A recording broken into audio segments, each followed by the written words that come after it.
അടുത്തത് നമ്മൾ നോക്കുന്നത് സ്ലൈസിങ് ആണ്.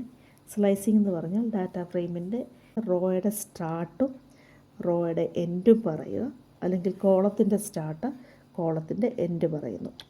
df.loc 101 തൊട്ട് 103 വരെ, 101 തൊട്ട് 103 വരെ df.loc റോയുടെ സ്റ്റാർട്ട് റോയുടെ എൻഡ്. ഇനി ഇത് 106 വരെ സ്റ്റെപ്പ് പാരാമീറ്റർ പറയുന്നു 2.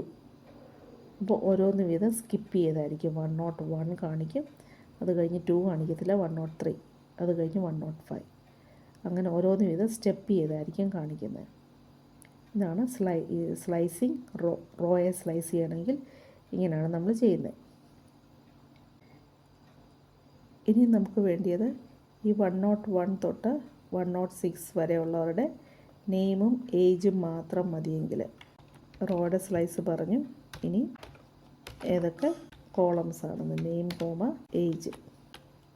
ഇപ്പോൾ 101 തൊട്ട് 106 വരെ നെയിമും ഏജും. എനിക്ക് ഇൻഡെക്സ് ലൊക്കേഷൻസ് വെച്ചിട്ടും ചെയ്യാൻ പറ്റും. ലോക്ക് ഇൻഡെക്സ്, ഡിഫോൾട്ട് ഇൻഡെക്സിങ് ഉണ്ടല്ലോ, പൊസിഷൻ ഇൻഡെക്സിങ് 0 to 3, 0 to 3യുടെ ലോക്ക്. ഇവിടെ നമ്മുടെ കോളത്തിൻ്റെ ഇൻഡെക്സ് ലൊക്കേഷൻസേ കൊടുക്കാൻ പറ്റത്തുള്ളൂ. 0,2 ഇൻഡെക്സ് ലൊക്കേഷൻ എന്ന് പറയുമ്പോൾ start end index will be excluded.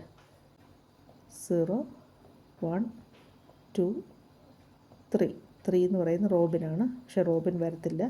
While using lock end index will be excluded. 0,2 എന്ന് പറഞ്ഞാൽ 0 നെയിമാണ്, ഇത് 1, 2 ഏജ്. 0, 1, 2, 3.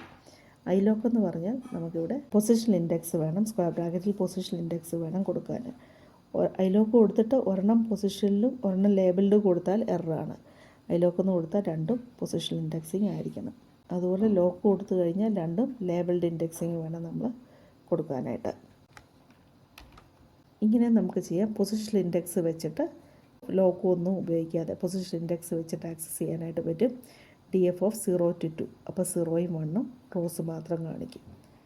ഇങ്ങനെ നമുക്ക് റോ ആക്സസ് ചെയ്യാം. ഇതൊക്കെ ഔട്ട്പുട്ട് ക്വസ്റ്റ്യനായിട്ടും ചോദിക്കാൻ ചാൻസ് ഉള്ള ക്വസ്റ്റ്യൻസ് ആണ്. Write the output of the following code എന്ന് പറഞ്ഞ് ഇങ്ങനെ നമുക്ക് കിട്ടും. അപ്പോൾ ഇതാണ് സെലക്ടിങ് ദ കോളംസ്, അപ്പോൾ ഇതാണ് selecting the data from A data frame. Okay, thank you.